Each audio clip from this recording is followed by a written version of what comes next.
اسے نماز کا ٹائم ہو گیا. جناب سیدنا بلال رضی اللہ تعالی عنہ سیدنا صدیق اکبر رضی اللہ تعالی عنہ کی خدمت عالیہ میں حاضر ہوئے. حضور نبی اکرم شفیع معظم سرور کون و مقام صلی اللہ علیہ وسلم کسی کام سے تشریف لے گئے ہیں. نماز کا وقت ہو گیا ہے. مصلی امامت پر کھڑے ہو جائیے. مصلی امامت پر اس سے پتہ چلا جناب حضرت بلال رضی اللہ عنہ کا بھی عقیدہ تھا کہ اگر حضور نہ ہوں تو سب سے پہلا نمبر پہ صدیق اکبر کا ہوگا. اور بھی تو صحابہ نے کسی اور کے دروازے پر تو نہیں گئے نا، صدیق اکبر کے پاس گئے. پتہ چلا صحابہ بھی یہ مانتے تھے کہ صدیق دا پہلا نمبر. حضور کے بعد اگر مصلی امامت پہ کھڑے ہونے کا حق کے اولین ہے تو جناب تاجدار صداقت کو ہے. اور دوسرا یہاں پر ہمیں یہ مسئلہ بھی حل ہو جائے گا جو ہم نے نبی کے درمیان فاصلہ رکھا ہے نا. ہمارے درمیان جو فتنے پڑے ہیں، محبت نبی کے اوپر جو ڈاکے ڈالے ہیں نا کہ یار نبی کی اتنی زیادہ باتیں نہ کرو، نبی کا یہ بیان نہ کرو کہ کہیں ایسا نہ ہو کہ نبی کی شان بڑھ کے خدا تک نہ پہنچ جائے. یہ جو ہمیں ڈرایا نا نبی کی شان بیان کرنے سے اتنا نقصان کفر نے مسلمانوں کا نہیں کیا جتنا مسلمان بظاہر کلمہ پڑھنے والوں نے ہمیں کہا کہ یہ ڈرایا ہے.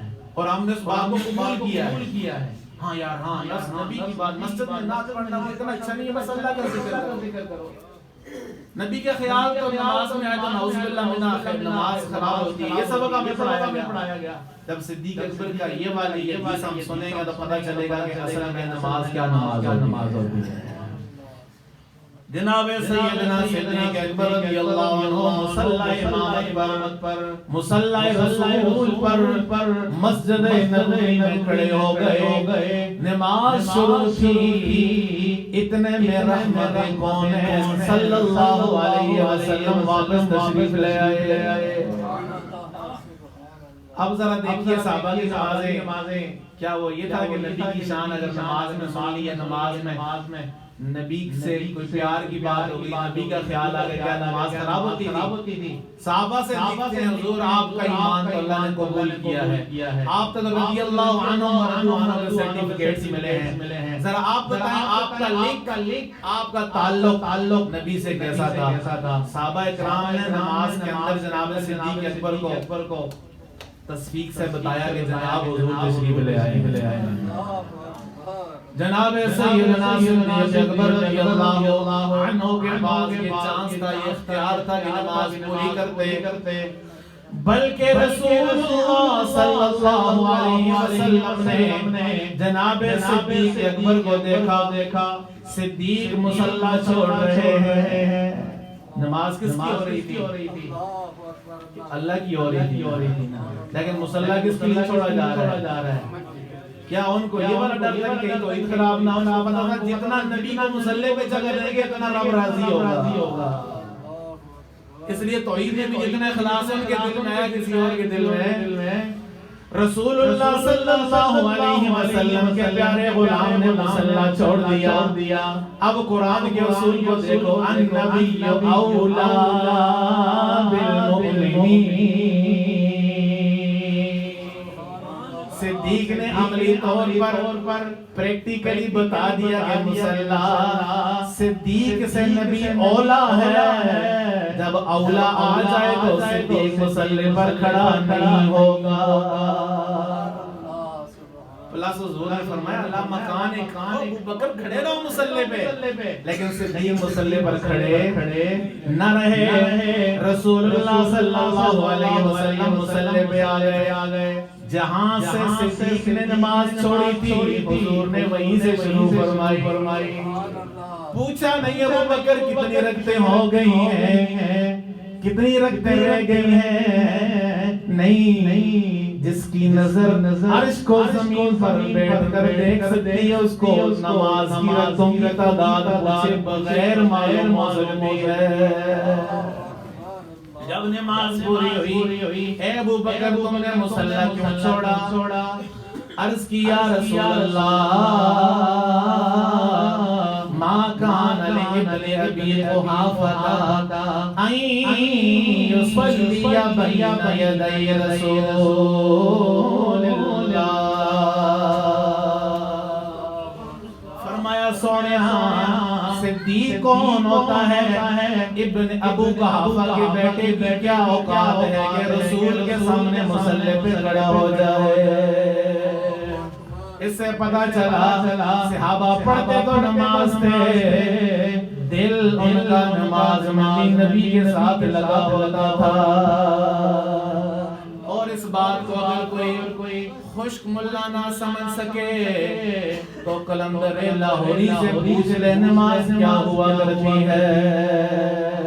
علامہ اقبال فرماتے ہیں مجھے کیا خبر تھی رکوع کی، مجھے کیا پتا تھا سجود کا۔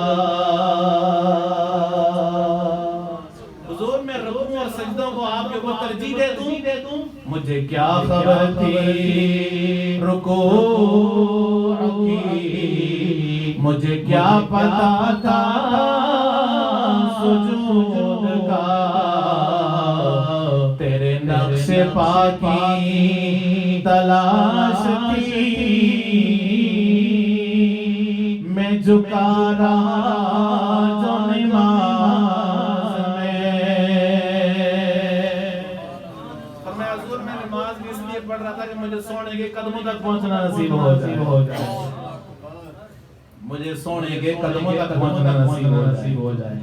یہ نماز صحابہ کی کہ حضور آگے تو پھر انہوں نے مصلی کو بھی چھوڑ دیا، اس لیے کہ النبی اولا بالمؤمنین۔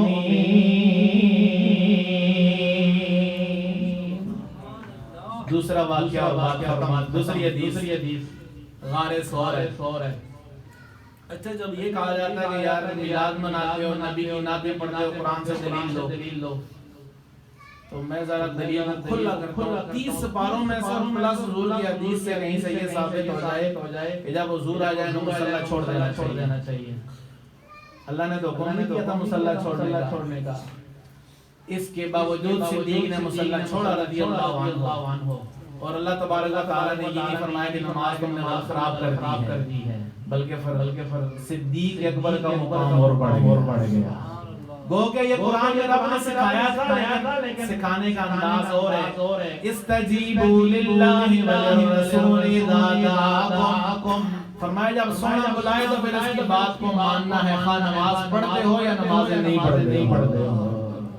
وَتُعَزِّرُوهُ وَتُوَقِّرُوهُ، فرمایا نبی کی عزت کرنی ہے، نبی کی توقیر کرنی ہے۔ صحابہ کو پتا تھا کہ تعظیم اور توقیر کی کوئی حد، تو نبی کی جتنی تعظیم کریں گے، جتنی توقیر کریں گے، اس کی کوئی حد ہو ہی نہیں سکتی، اس کی کوئی حد نہیں ہو سکتی۔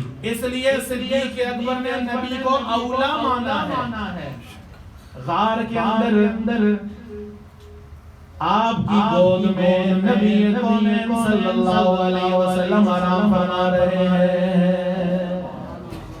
واقعہ تو ہم سنتے ہیں لیکن اندر جو مک ہوتی ہے اس کو ہم مس کر جاتے ہیں۔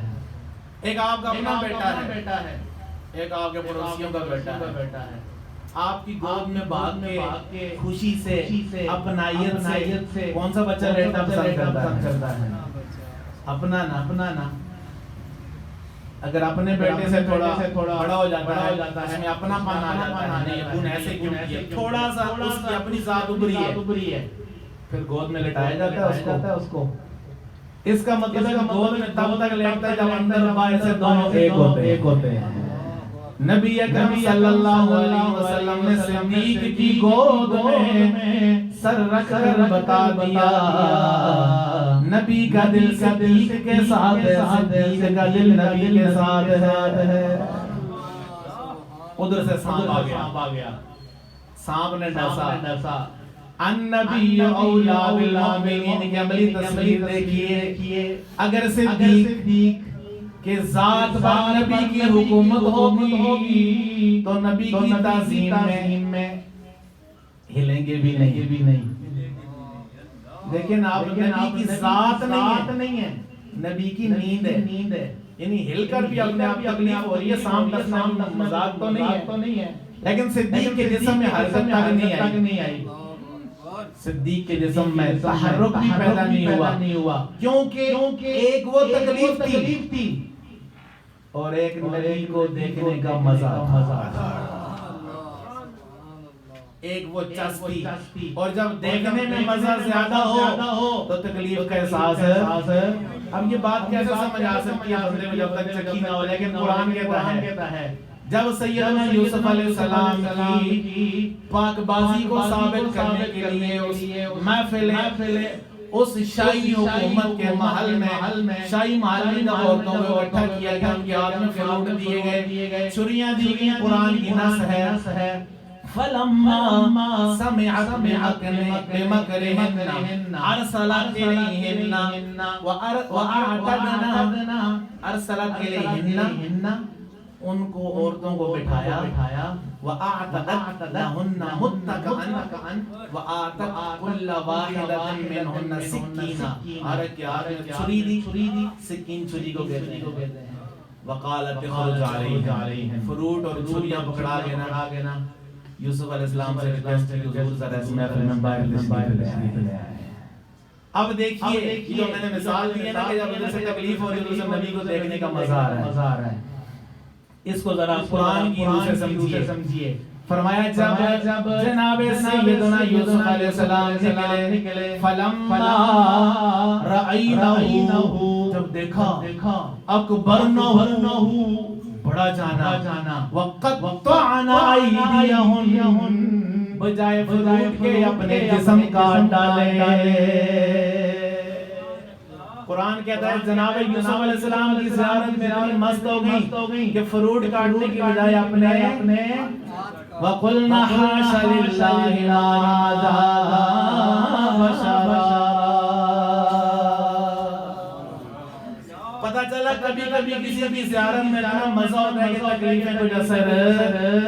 حضور علیہ السلام نے ذبح کرنا شروع کیا قربانی کے موقع پر، میں اور آپ قربانی کرتے ہیں، کسائی بلاؤ، 4-5 بندے بلاؤ، جانور کو پکڑو، لیکن سونے کے آگے ایک دوسرے سے بڑھ کے گردن آگے کرتے ہیں، حضور پہلے میری گردن پر چھری چلا رہے ہیں، کیونکہ ان کو پتا تھا کہ کٹنے کا زخم اتنا نہیں ہوگا جتنے سونے کے ہاتھ کا مزہ آ جائے گا۔ صدیق اکبر کو سانپ نے تکلیف نہیں دی کیونکہ وہ نبی کے دیدار میں مست تھے۔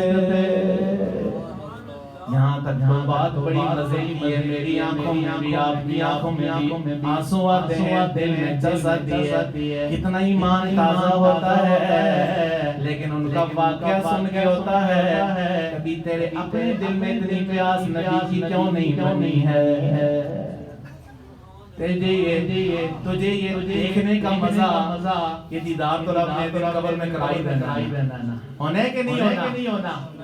تیسرا سوال یہ ہے ما كنت تقول في هذا الرجل، ان کے بارے میں کیا کہا کرتے تھے؟ اگر مجھے اور آپ کے دل میں وہ پیاس ہو تو ہماری ساری زندگی اس ملاقات کی تیاری میں گزر جائے۔ اگر ہم اپنے نبی کو اپنی جانوں کا مالک سمجھیں تو نیو ایئر نائٹ اور اس پر ناچیں گے یا قرآن پڑھیں گے؟ تو نئے سال کی رات میں ہاتھ میں ناچ گانا کرتے ہیں، اگر مالک جانوں کا نبی ہوگا تو ہم کافروں کا طریقہ بنا کر ناچیں گے یا نبی کا قرآن پڑھیں گے؟ اللہ کا شکر ادا کریں گے، فکر مند ہوں گے کہ یہ دنیا کا تو 1 سال اور کم ہو گیا ہے۔ یہ پریشانی ہے یار، اگر یار لے کے آنا 40 سال تو 1 سال کم ہو گیا، پیچھے 39 رہ گئے، وہ جو قبر کے پیپر کی تیاری کرنی تھی اس کے لیے تو 1 سال کم ہو گیا میرے پاس، تو یہ خوشی کا موقع ہوتا ہے، اللہ کے سامنے رونے کا موقع ہوتا ہے۔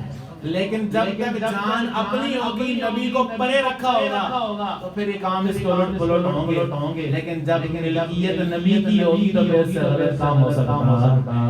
وہ ملکیت نبی کی خود سے نہیں آ جاتی، وہ نبی کی نظر سے ہی بنی تھی۔ اب اگر بن سکتی ہے تو کسی ایسے غلام سے بن سکتی ہے جس نے اپنے آپ کو نبی کے حوالے کیا ہو۔